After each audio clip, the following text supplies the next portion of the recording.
سویس یا سویټزرلینډ د اروپایي هېوادونو له جملې څخه دی چې د خپل ښکلي طبیعت، سوله ییزې پالیسۍ او باثباته اقتصاد په درلودلو سره ډېر مشهوره دی.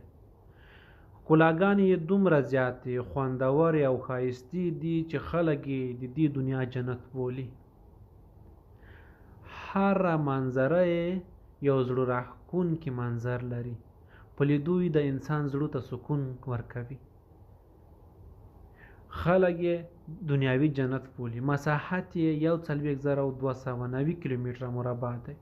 4 ژبې رسمي دي: الماني، فرانسوي، ایټالوي او روماني. نفوس یې تقریبا 8.7 میلیونه په 2024 کې اټکل شوی دی. بېطرفه پالیسي لري، د نړۍ په هیڅ جنګ کې برخه نه اخلي، د اقتصاد ډیره برخه یې له سیلانیانو څخه لاسته راځي. تاسو څه وایئ؟ سویټزرلینډ